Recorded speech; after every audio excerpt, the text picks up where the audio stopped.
இன்னைக்கு நம்ம அறிவாளிகளா இல்லை நம்மளுடைய முன்னோர்கள் அறிவாளிகளா இதை தெரிஞ்சுக்க போகிறோம்.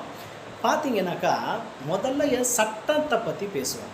ஒரு சட்டம்னு இருந்துட்டால் அதுக்கு எத்தனையோ படிப்பு படிக்கிறாங்க, எவ்வளவோ புத்தகங்களை எடுத்து எடுத்து புரட்டி புரட்டி படிக்கிறாங்க. படித்து அதிலிருந்து தான் ஒரு தீர்ப்பை சொல்கிறாங்க. அந்த சட்டம் எழுதுனதெல்லாம் நம்மளுடைய முன்னோர்கள்.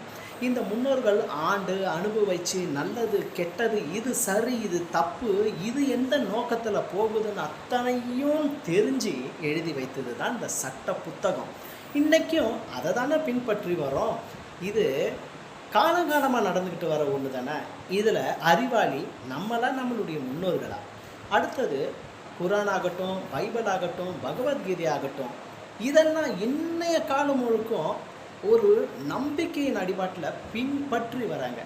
இது முன்னோர்கள் அவங்க அறிவாளியா இல்லை நம்ம அறிவாளிகளா? இப்படி எவ்வளவோ சிந்திக்கக்கூடிய அளவில் நம்ம தமிழ்நாட்டில் 1008 குறள்களையும் கொடுத்தாரு.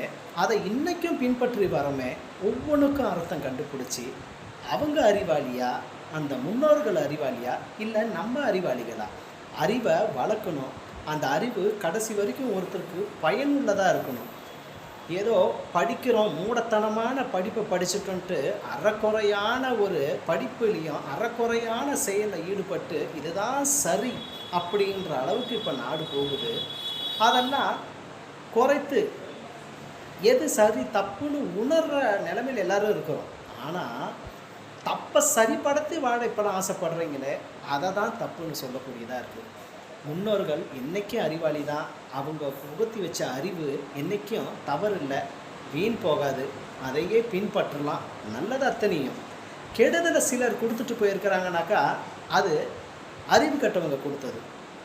ஒரு வார்த்தையை இது சொல்கிறோம், இது சரின்னு அதுக்கு 4 பேர் இருப்பாங்க இல்லையா தவறுன்ட்டு. அந்த தவறான நோக்கத்துக்கு பயன்படுறவங்க இன்றைக்கும் இருக்கிறாங்க இந்த காலத்துலேயும். அதிலிருந்து வெளியில் வரணும். முன்னோர்கள் இன்றைக்கும் அறிவாளி தான். நம்மளோட அவங்க என்றைக்கும் அறிவாளி தான்.